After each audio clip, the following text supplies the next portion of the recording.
make it loud. You've heard the name. It's Tim Finnegan.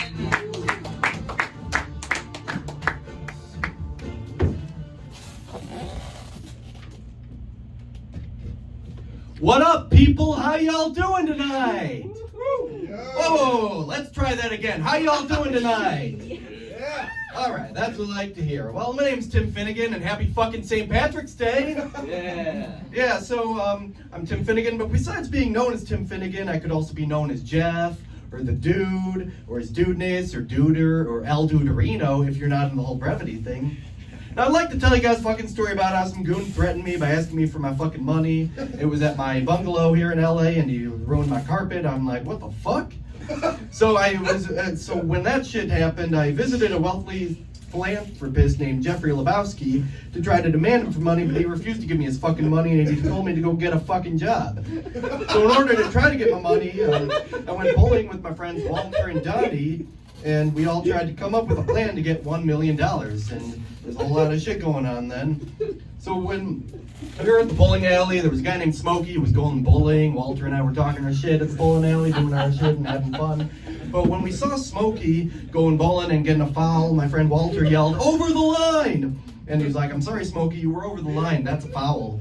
And Smokey was like, "Bullshit, market 8." And he's like, "Oh, market 0." And then Walter was like, kept going on and on. And he's like, "Dude, you're entering a world of pain." He's like, "Has the whole world gone crazy? Am I the only one around here who gives a fucking shit about the fucking rules of the fucking game? Market 0." And he even threatened Smokey, took his fucking gun out, waving the fucking gun around, and then Smokey market 0. I'm like, holy shit. So then we left the bowling alley, and then after Walter and I left the bowling alley, the police showed up, and I was like, fuck the police. But we got away just on time. So then later on, Walter and I were at the bowling alley again, and this time we met a guy named Jesus. And Jesus told me that he was gonna fuck me up and beat my ass in bowling. I was like, Jesus. And he was like, you said it, man. Nobody fights with the Jesus. So then later on, Walter and I had a plan to hide the ransom money in my car while we were at the fucking bowling alley. But then when we left, we noticed my fucking car got stolen. And when we got the police involved again, we realized that some asshole named Larry stole my car. So then Walter and I went over to Larry's house to confront him, but he just wasn't responding to us. So then Walter went outside and started destroying a fancy sports car that he thought belonged to Larry, but happened to belong to the neighbor across the street. When he was destroying the car with his fucking axe, he was like, "You see what happens, Larry? You see what happens when you fuck a stranger in the ass? This is what happens."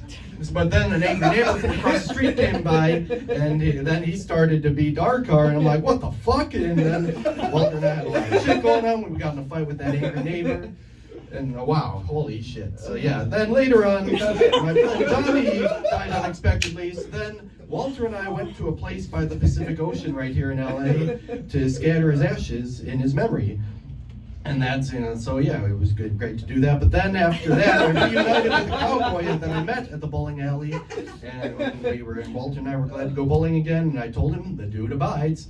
And then the cowboy said, "That's right, the dude abides.